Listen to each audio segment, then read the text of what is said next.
This programme was produced at and first aired on MPR, Manawatu People's Radio, with support from New Zealand On Air. Ka pai Irarangi Tamotu, MPR. Kia ora and welcome to Reserved Recommendations, a show about problematic faves, great trash, difficult art, and our complex relationship with art and entertainment.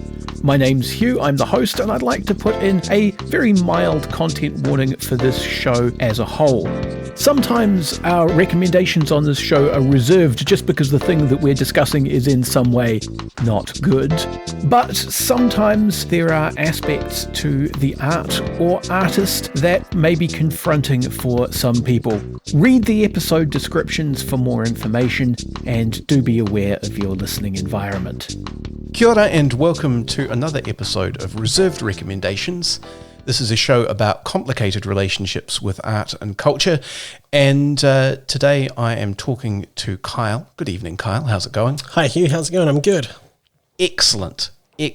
I am probably a bit more gravelly than listeners are used to hearing, but we'll just deal with that.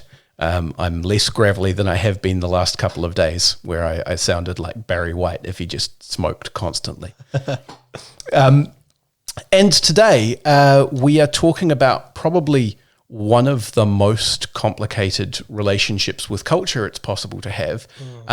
The reason I wanted to talk to you in particular is that you are probably the most devout person that I know personally, and I think that's super interesting because I know that that's not necessarily been an easy journey for you. No. So I guess to start off with, the question to lead in with is kind of how would you describe your faith and where would you say that like you started with it? Well, I grew up. Actually, my parents didn't become Christians till I was about 5 or 6 years old. So, but I think from memory they were going to church before they became Christians. But they became Christians actually from talking to their lawyer, of all people, because he was a Christian in an Open Brethren church. Okay, I mean, there are weirder ways to become religious. My mother's a Quaker, and she started going to Quaker meetings largely to piss off her dad, who was a card-carrying communist and thought that religion was the opium of the people. Right. But he also thought that children had a right to choose. Yeah. And so she worked out that there was a loophole where he would have to drive her to a meeting for worship because his own principles would force him to do it. He would just have to grit his teeth. Yeah, and I from the stories Mum and Dad told, I think Dad was he became a Christian first, and then took Mum some convincing, but then she took it on as well. And so I kind of remember sitting on a swing outside, swinging as Mum and Dad were talking to their lawyer friend about God, and I was listening to it all, and part of it resonated with me. And I was quite naturally perceptive, and I'd even call myself, I didn't know it at the time if that's what it was, but being quite spiritual and enjoying nature and things. And I remember just saying one day, God, I'm yours, and that's how I became a Christian. And then it, from then it grew, and I became very involved with the church and all the teachings, and actually became very black and white in my thinking. And Mum and Dad, because they were new Christians, they kind of went at it hardcore. And I remember they told my parents that all the rock and roll LPs that Dad had were evil, and so he smashed them all, which now he regrets horribly. But this was kind of the teachings, and a lot of it came over from America. That real evangelical black and white, like Hell's Bells, Dangers of Rock and Roll stuff. But I mean that goes back and back and back as well, because one of the reasons that all of the rumors started about the blues musicians selling their souls to the devil was that there was this real idea in the black community at the time that if you had a gift with music, like you could only use it for God or the devil, and there was no choice. Like if you were playing in bars to get people having a good time, then that was the devil, just because it wasn't in church. Yeah, and if you go back even further, I studied insights into church history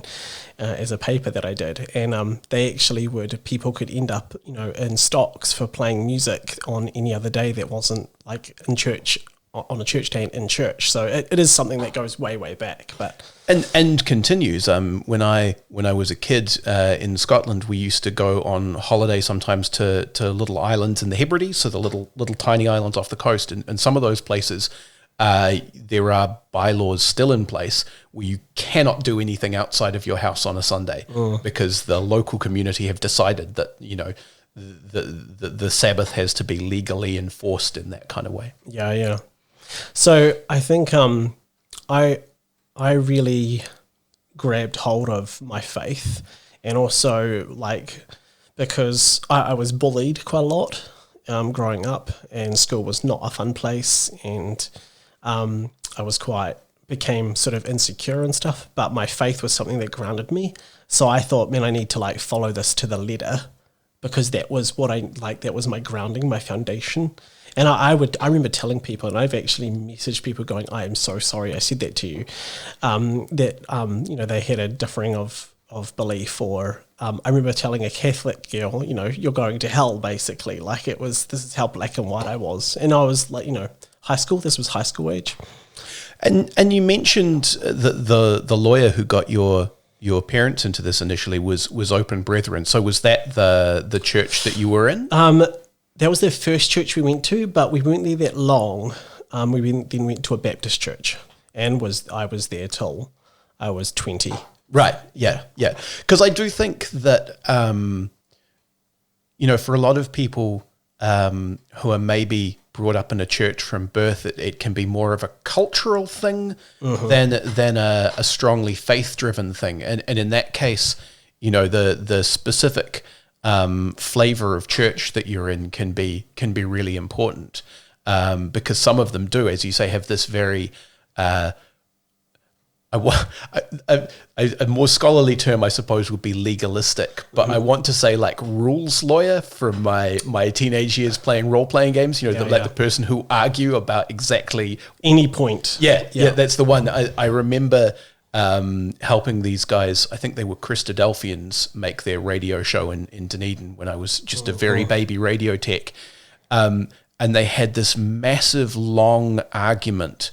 It wasn't an argument, but it was like a presentation about how everybody was wrong. So they were kind of having an argument with the world via their radio show. And the specific point that they were arguing for an hour was about how that people think that you die, and if you're good, you go to heaven. But you die and you're dead. And at the end of the world, you will be judged, and then you might go to heaven. Yeah. And that distinction, that very specific bit of verbiage, was worth, an hour's worth of argument to these guys. Yeah. And I mean, it wasn't from a place of judgment. It wasn't like you're bad and evil. It was literally, I cared about these people, and I thought that this was, the only way to go about it. And of course, as I said, it was if I veered from it or let it waver, it challenged my whole foundation, which was really important to me. Being bullied every day, and and I mean that's if you take that literally and very seriously, then it becomes kind of an existential threat as well. Yeah. And so that kind of, it wasn't until I'm trying to think how old I was. So I was very passionate about my faith, and it wasn't just I do this because my parents do it. It was a personal.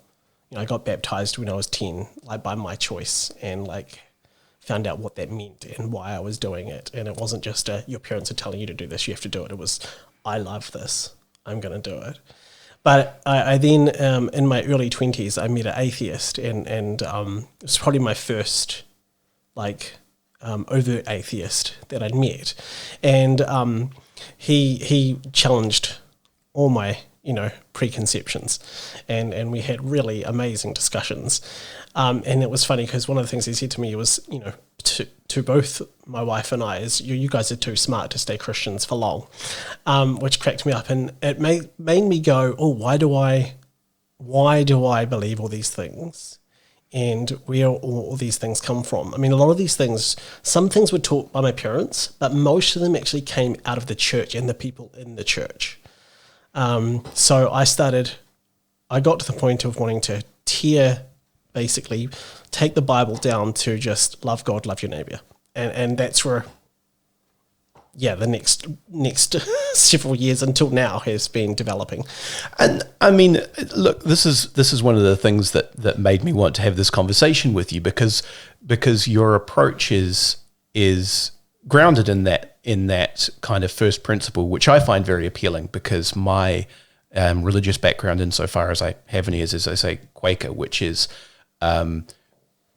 there isn't any doctrine. There is a book of what all of the meetings for worship in your country have agreed on, which is called Quaker Faith and Practice, and that's updated by a committee, I think, every 5 years or something. Right. And that's done in this, like, consensus from meetings goes to consensus to yearly meetings goes to consensus to the committee that writes the thing. And so it's this very slow, bureaucratic in a good way, driven from people's daily lives kind of approach, which doesn't fit with what a lot of what I see from people who try to make kind of arguments from doctrine or from folk practice or that kind of thing. Yeah. I had when I was a youth pastor in Dunedin, and one of the young people there was from a Quaker. His family were Quakers, so he was a Quaker himself, but enjoyed coming along to the church youth group, which is a Baptist church. He didn't come along on Sundays, but came along to the Friday night youth group, and always had good discussions with him. So I think, and the other one was, so love God, love your neighbor, and love yourself. So those three things, Jesus was asked, what are the greatest commandments? And Jesus said those three things. And so I was like, right, the rest is too complicated, and I don't know where I stand with them, but I know I want to do those three. And I started building it up from there. And it's been scary, actually. My wife has been exploring her own spirituality, and some of the things that she's decided upon, I actually freaked out, because I was like, whoa, I can't handle that. Like, that was such, some of them are very foundational, and I won't go into them because they're her story, but and through that process, I've come to go, how would you say, expand upon my own beliefs. Yeah. So, I mean, one of the things that I've certainly noticed is that, I mean, Christianity it's not by any stretch the oldest religion that's still practiced, but it's still pretty damn old. Yeah. And what that means is that for any given church or sect, you've got all of these things that have built up over time that serve various purposes, and sometimes those purposes have been lost and things have kind of become traditions, or there have been really specific interpretations of texts that had a really useful purpose at one point and have now become kind of obscure. Yeah. Like, a lot of the Bible is quite political, but it's quite directly political about political situations from when the books were written. And also hygiene things. So much of the Bible is actually just some common sense things for hygiene, but they don't apply anymore because of our technology, or the fact that we can have easily hot running water, and And I mean, the thing that really struck me was it's a radio thing, but I was helping put together Radio Church at the same time as I was helping put together Buddhist Radio. Uh-huh. And so the thing about the Buddhist radio is it was Chan Buddhism, which is like the Chinese precursor to Zen. Yep. It has a lot of the same kind of characteristics about it stays silent on the topic of God and the afterlife and the actual supernatural power of the Buddha, but it's very strong on your own ability to kind of unlock the Buddha potential in yourself.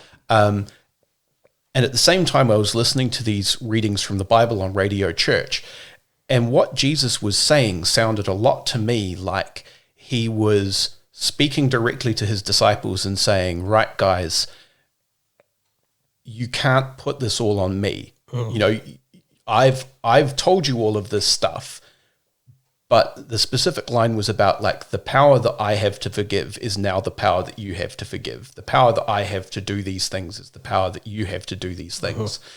And the interpretation that was then given, and unfortunately I couldn't tell you the denomination of the church, but the interpretation that was then given was, and this is why it's important to go back to Christ as the single sole source of truth. Whereas it sounded to me like what Jesus was saying in his own words was the precise opposite of that. Like, I've democratized this power to you guys. You guys are now like in my place to do this thing in my stead because I'm not here. Yeah, that's really interesting because certainly from a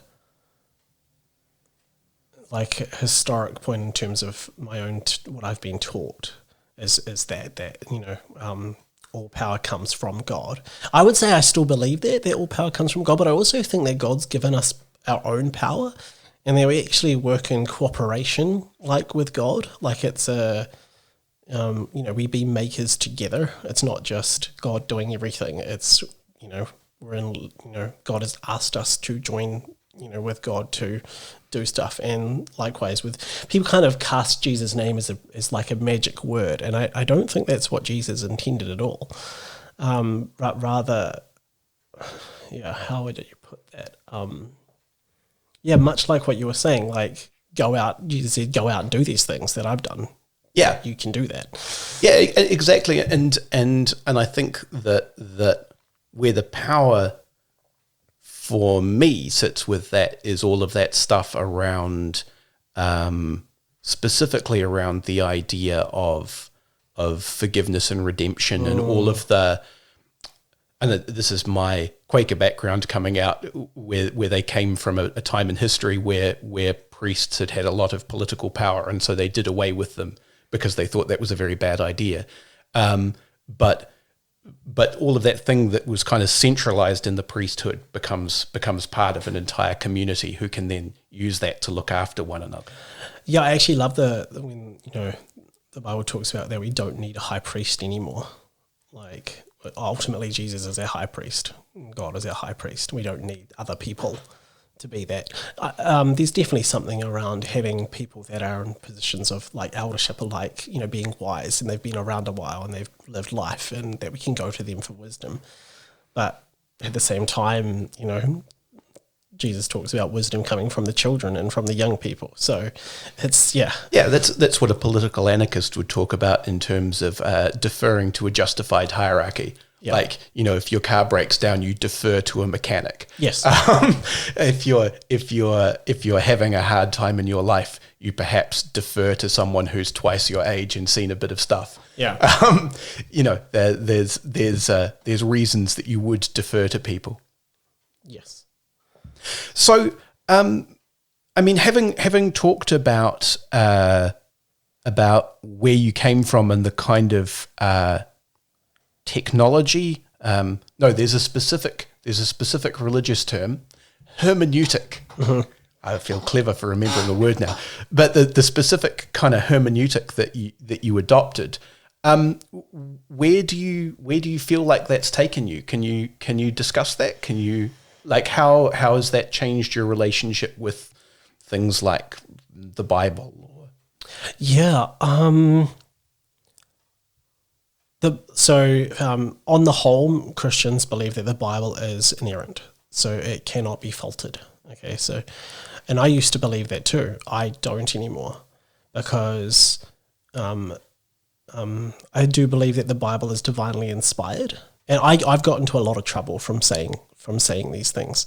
It has not been an easy path to especially to come out in Christian communities and go, I actually think that people might have been inspired by God to write what they wrote in the Bible, but they're still people writing it, and therefore they are with flaw. They can make mistakes, whether it's what they're hearing or because they have their own self and political agenda go into it. And yeah, a lot of the Bible was massively political, especially around Jesus' time. And like I say, so I still believe that it's divinely inspired, but I don't think we can just read the Bible and go, that's exactly what God meant, because also it's been translated and lots of it wasn't. I mean, lots of the New Testament wasn't even written down till, I think the earliest one was not till 30 years after Jesus actually spoke the words. I mean, the rest were later again. So that's been a big thing to be able to say that to people, because people get very afraid when you say that, because it crumbles things. And I get how they feel, because I had to face those same things. But I just think that you limit yourself, not just in going, well, the Bible was written by people, but also not just written by people, but then translated, and then people chose what was the books that were going to be in the Bible, and yeah. And I mean, in some ways, that's also quite freeing, because a huge amount of ink and brain power has gone into things like trying to harmonize the different accounts of Genesis, because Genesis doesn't agree with itself. No. Or trying to harmonize the various accounts of the life of Jesus, because the four main gospels. Now, I'm going to run into my lack of Bible scholarship very soon, but these are the examples that snotty atheists will bring up. Yes. But the four main gospels about the life of Jesus also don't precisely agree with one another. No, and I don't think they're supposed to, actually, because they're told from four different people's point of view. And I think that's actually a really important part of the telling of Jesus' life and his work. Like, if it was just all homogenous, you'd be missing out a huge amount of colour and variation and depth to it. So I actually think that's a strength of the Bible, and people need to stop fighting that they're different and accept they're different. I mean, it's the same with, the whole of the Bible was brought together by different authors, and that actually brings a tremendous amount of depth to it. If it was just all perfect, I don't know, that to me that loses something when it's like that. But I do understand why people find it frightening. It was interesting, the last church that I went to, the way I introduced myself was, and Kathy was coming along as well, my wife, and I said, "Hi, I'm Kyle, and this is Kathy, and we're heretics." And because we'd got to the point in our lives when we were starting to come up against most people disagreeing with our viewpoints. Yeah, which is a shame, I think. And I think there's a lot of just kind of straightforwardly clinging to tradition and to the aesthetic of the thing that you grew up with, but it does seem very limiting. And it also it creates all of these difficulties for people. Because you're stuck with a single folk interpretation, and you can't be more scholarly about it. And if you were studying any other 1,000-year-old book, 2,000-year-old book, you would want to be incredibly scholarly about it. Yeah, well, some people certainly are, and that's why you have theologians. They spend their time doing just that. But a large problem with a large proportion of people that go to church is they actually haven't even read the whole Bible. And when they do, they don't actually do any exegesis on it, which is, to study it further, to find out, the cultural background, historically, where it comes from, to understand the original Greek and Hebrew. They just read the black and white, and often when they do it, they're just recalling a sermon on it and what they taught about it. So, I think, and the Bible itself calls us, this is using circular logic, which I don't agree with, but if you're a Christian and you believe in the Bible, you can use circular logic on them, because they believe it's when Christians use the Bible to back up the Bible when they're talking to an atheist or someone who doesn't believe in the Bible that it's a problem. But, the Bible talks about, go away and understand it and pray on it and meditate on it and, to actually get what it means for yourself, Yeah, and I think that's got to be the mark of a superior kind of spiritual wisdom, in a way that that the teacher figure is in some way saying, look, you can't just take my word for this. You have to do the practice. You have to go and see some things. You have to actually try this and see if it works for you.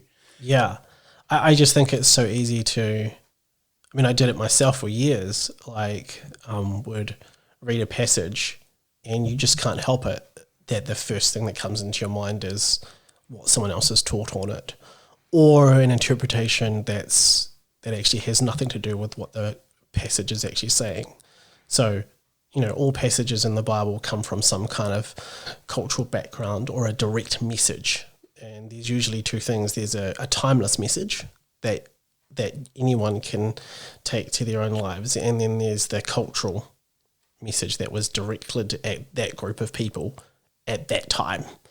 And you can't take the second, the latter, because it was meant for them.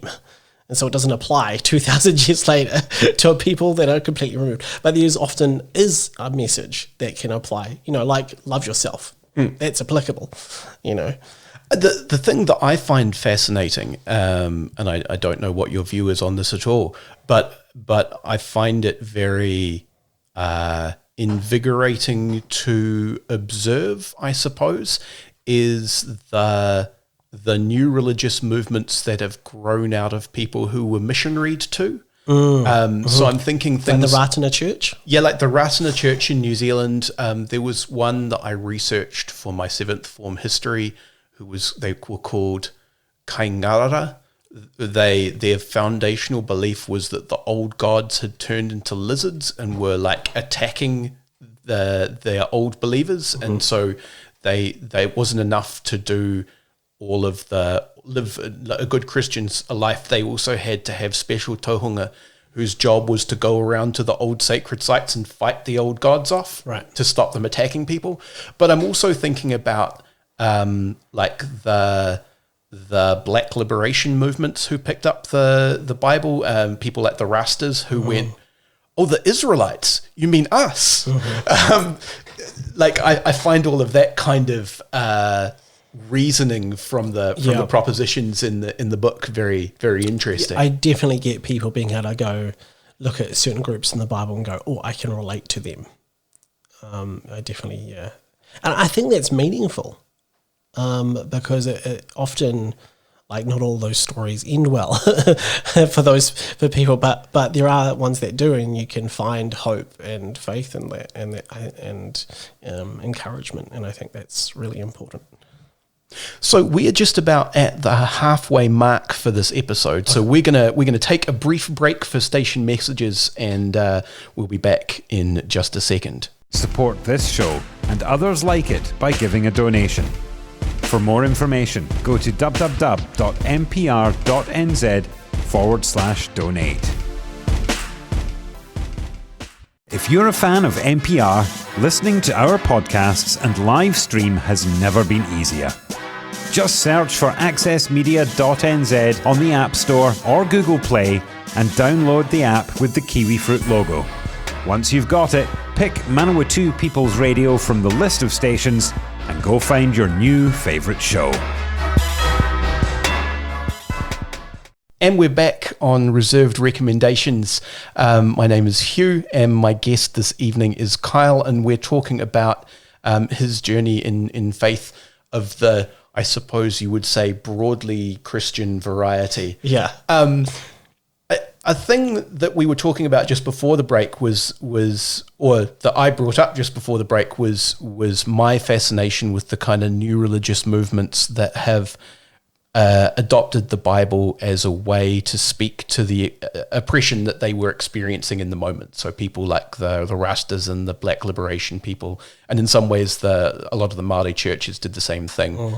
There was even a dude who called Hipute Maiaroa, who identified himself with Moses and led his followers on a pilgrimage, and he's actually attributed a miracle of stopping a train, which is kind of analogous to the parting of the Red Sea in his story by his followers. Right. And there's an account of the engineer getting out and looking at the wheels spinning and trying to work out why the train wasn't moving while all these Māori walked across the tracks, and then it went once they were gone. Wow.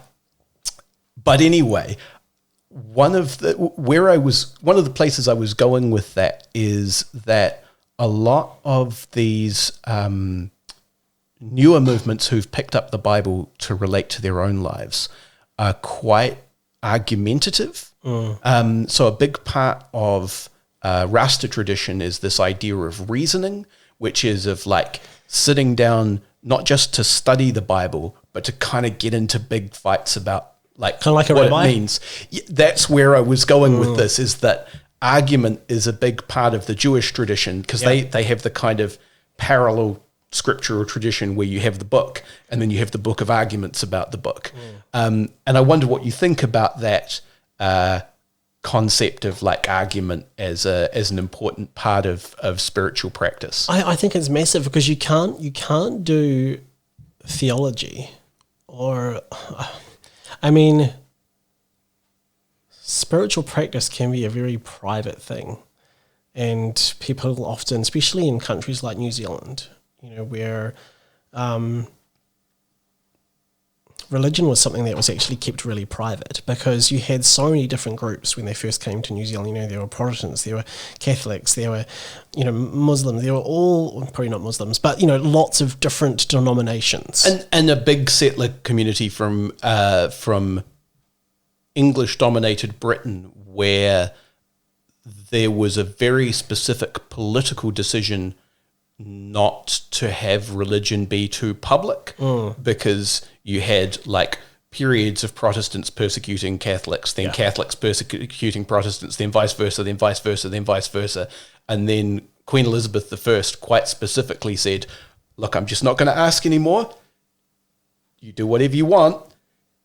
Don't make it my problem, and I won't send anyone to kill you. Yeah. And that kind of set in place this like don't ask, don't tell kind of thing. It had to be, because they all had to get along. There were small communities in a brand new country that was actually really rugged and tough. And if they stopped to fight about, in my Methodist church we believe this, and your Brethren church believes this, or your Catholic, they wouldn't get anything done. So in New Zealand, religion and spirituality became very, very private.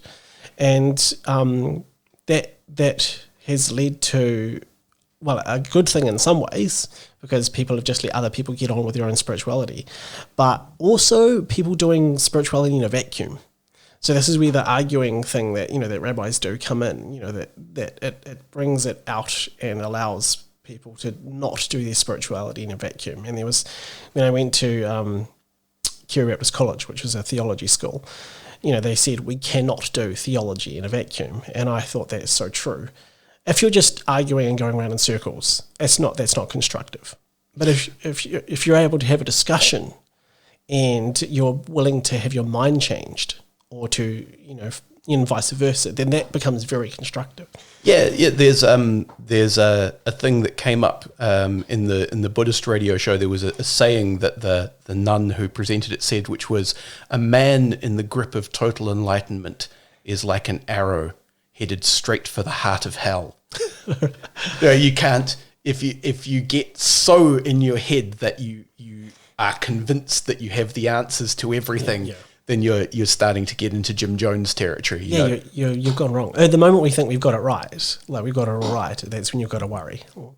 And I think C.S. Lewis is in many ways a bit of a creep if you look into his private life. But one of the things that he wrote on religious practice, which I think is very insightful, is that it's really necessary to be grounded by the imperfections of other people.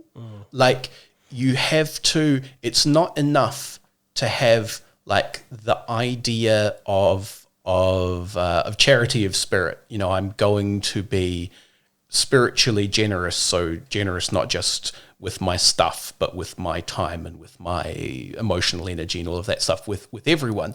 It's not enough to have that with some sort of abstract perfect person, or even with just your family. You have to be able to do it with like the guy who sits down the pew with a bad haircut, who smells slightly of fish and is like a bit squinty in one eye. Like you have to be able to do that stuff when presented with people who are not what you want them to be. Yeah, absolutely. And that's the thing, it's that if you, like, God loves us all, and we're called to do the same. And that means, something that, something that I'll say me, I struggled with was when I started to sort of go, I need to stop like with all these like snap judgments of people because of what I've been taught. And like I said, most of that came from the church,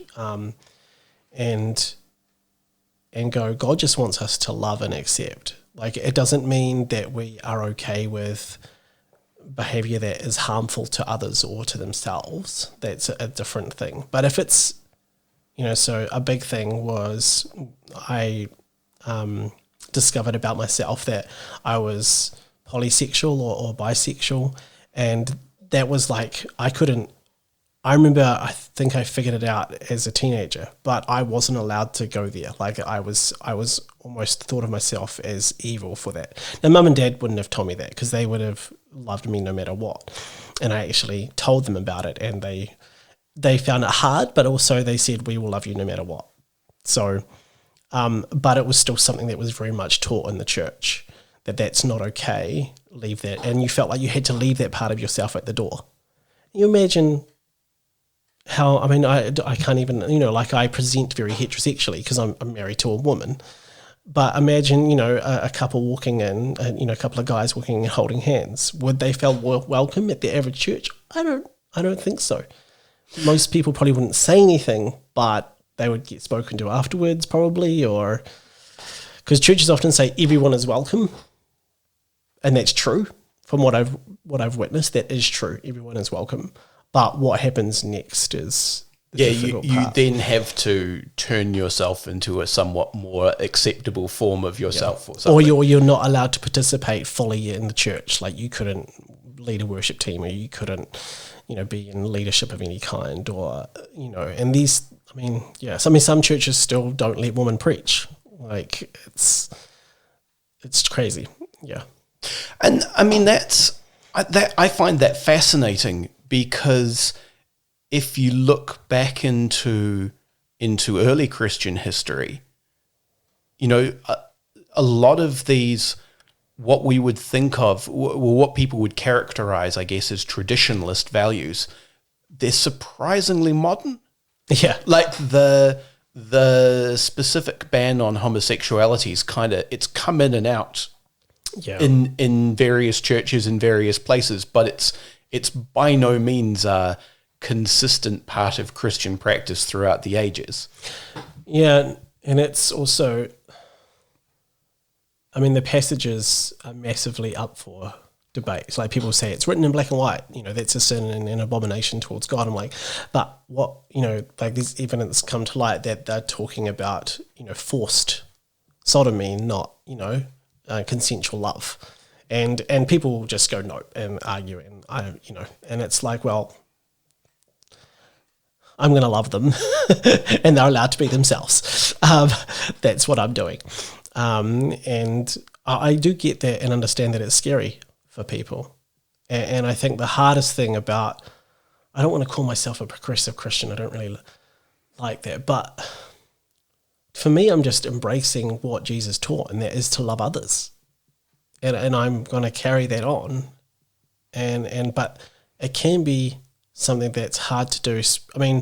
I've stepped away from the church at the moment, for the last couple of years, because I didn't feel like I belonged anymore, and that's a really hard thing. I've been going to church since I was 4 years old, and then to step away from it because I felt like I didn't belong there anymore. Like, it's the one place I should feel like I belong. And when I stood up and said, I'm Kyle and I'm a heretic, I wasn't joking because I knew that's how people would see me. And they all laughed because they thought I was they later realized I wasn't joking. But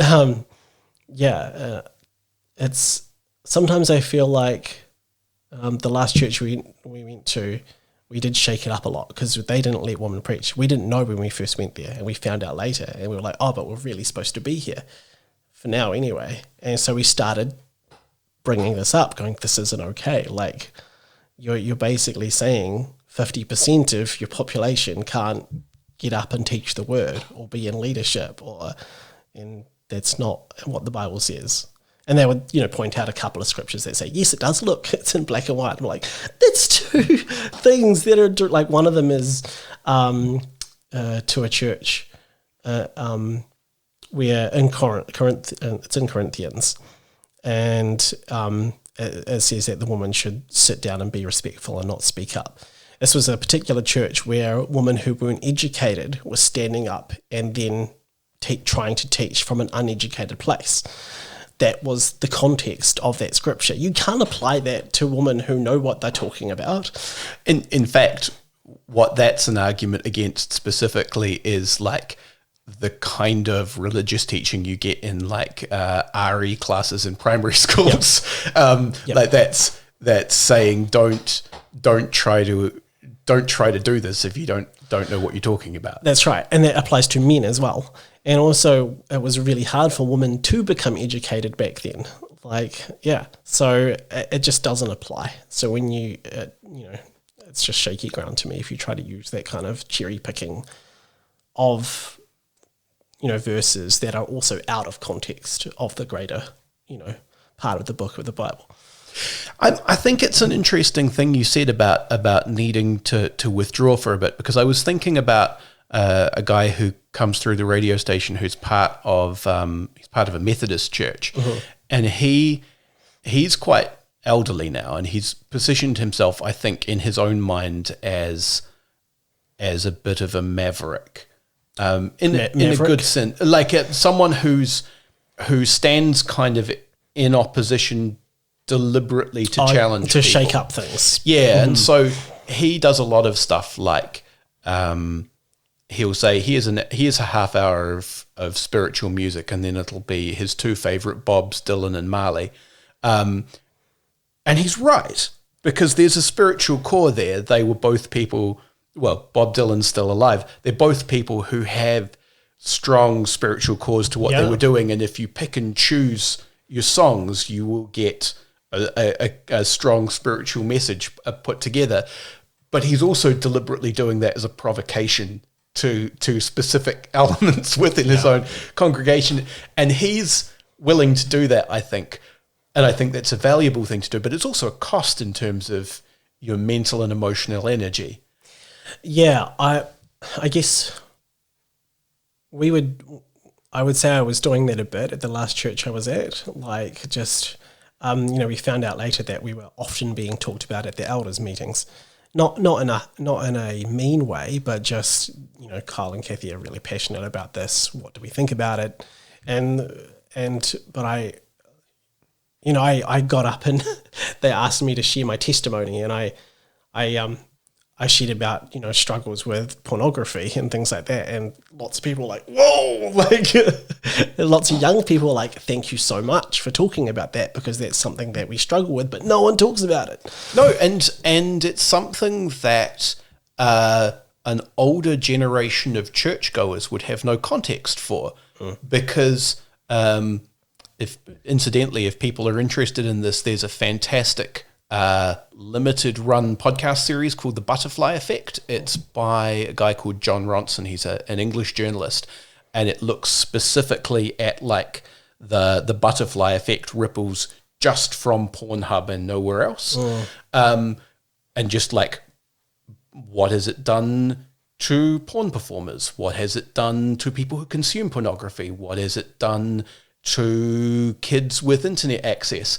And it's just incredibly huge, because when I first had an internet connection and was tempted to look at pornography, it would take like 10 minutes for one grainy GIF image to load like pixel line after pixel line after pixel line after pixel line after pixel line. On a dial-up modem, Yeah.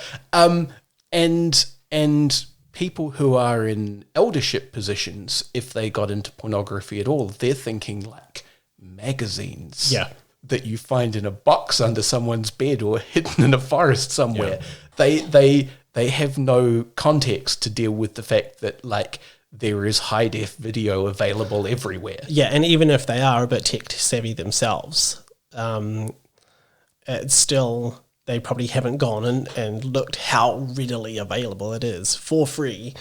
But it's just interesting. Things like that are so taboo, and so when you dare to speak out about them, like there are a couple of people who are like, oh, did that need to get shared about like that? Other people were incredibly grateful. So there is a cost when you're going against the grain of a community. There is a cost, and you can often feel, like you need to leave, which is a really hard thing. And so if you're gonna do it, it's worth it, but it does come with a cost. Even just questioning your own beliefs, getting to the point of going, do I believe that wholeheartedly? Is that the absolute divine truth, or can that be interpreted a different way, or is that something that just a person came up with to, add to their own political agenda? And people get freaked out when you start talking about these things because it undermines their belief system, but it shouldn't. Yeah, and I think, what we do really well as humans is we come up with new technologies. And one of the technologies we have are ideas and terminology and ways of communicating concepts. I have a specific thing I'm going to here about where one of the things that's happened because of the internet is that people who are into like really specific kinks have been talking to each other. And that's where terms like pansexual and demisexual and aromantic and all of these conversations about like safe, sane, consensual, like this stuff's quite mainstream now, but it all came from these really specific communities who needed terms because they were like pushing themselves up against the hard edge of this stuff. But that's now come into mainstream language, and so you can then take the fact that we have these concepts now and take those back to something like the Bible and go, okay, but now that we understand that maybe gender is a spectrum that we perform somewhere where we feel most comfortable, how does that reflect on what's being said here? Or maybe now that we understand that there's not like 2, maybe 3 sexualities and most of them are wrong, how does that then like expand out what we're talking about here? Yeah, definitely. Because it's an ancient text, and it's based on people that didn't have a huge amount of scientific understanding or even psychological understanding. The Bible does address quite a lot of psychological ideas, but they're fairly, I wouldn't say simplistic, but just part of it was they didn't have the same method of, the internet provides a place for people from all over the world to come together in a single place. Of that, even if it's a niche group, it's still members from all over the place. You might be in back then in a city of a couple of thousand people, but you're one person that has this thing and no one to talk to about because you might get kicked out of the city. And also, if there was a book about that thing, can you read? Is it in the language that you can read? Yeah. Can you get yourself a physical copy of it? Because that has to be handwritten by someone who might get it wrong. If you go look up medievalist bloggers, they have just endless hilarious clerical errors where they're like, and here's a bit of the Bible where someone just got bored and drew E's off the side of the page for like 6 inches. While they were falling asleep as they translated for the 10,000th time that day. And even with printing, there's all of the treacle Bibles and the sinful Bibles, and, thou shalt commit adultery, and all of we are in an age of unprecedented access to information. Yeah. I mean, I still have very firm spiritual beliefs, but they're governed by those three things that I said before: love God, love your neighbor, love yourself. And if they conflict with those, I'm doing something wrong. So if it's separating my relationship with God or separating relationship with someone else or hurting myself, I'm doing it wrong. It has to fit all those three things, not just one of them. It has to fit all three. And to me, and I'm just still in a massive mess of putting it all together still. And so those three have become, and it's led to being, I think you said a progressive Christian, but it's because those three things say to me, that's what that is. It's not judging someone or on a way that they live or who they choose to sleep with or anything else. And because these are topics that are really hot, in the church. And I just, yeah. Look, this has been a fascinating conversation. Thank you very much for doing this with me. There's a thing I like to do there are two things I like to do at the end of these conversations. The first is, do you have further reading that you would suggest that people go and look at? Obviously, my recommendation would be to see if you can find a good modern scholarly translation of the Bible. Yeah. Like the Jerusalem Bible, and there's another one that I can't remember the name of. The Message is decent. It's still kind of older, but it's paraphrased quite a lot, so it's fairly easy to read. And I quite like, even though it's older, I quite like the Amplified Bible because they expand upon phrases and words, giving it more depth and meaning. But that can be a bit wordy and take longer to read. The biggest thing actually is to read multiple translations. If you look at a passage, read some different translations about it. There's heaps of stuff online. Again, don't do it in a vacuum. Don't just rely on one source. Go to different sources. Yeah, yep. And I think also broadening, even if you have a spiritual position that you're quite comfortable in, which is possibly a dangerous place to be. But if you have a cultural standpoint that you're at, it's probably worth looking at other ones, not as let's prove they're wrong, but let's see where they agree. Because my sense is that religion is a thing that humans do to kind of gesture at something that we can't completely describe. And so if you look at lots of people doing that, you're more likely to get a better picture than if you narrow your focus. Yeah, definitely. And whatever you do when you're talking to other people, come from a place of openness. When you're discussing something, don't already think of the answer you're going to answer them with. Listen to them, what they're saying. I think that's... You might as well do it in a vacuum if you're doing that. Yeah, and listen to, and try and listen to what's behind it as well, because I think it's easy to hear someone, particularly someone who's, as we've discussed, not come from a particularly scholarly background with this stuff, say something and you think, ugh. Yeah. But actually there's perhaps an impulse behind there that you're closer to than you think, maybe. Yeah. And if you can try and work out what the impulse is rather than the thing they're saying, then sometimes you can find common ground there. I think it's absolutely so important to understand where someone's coming from, yeah.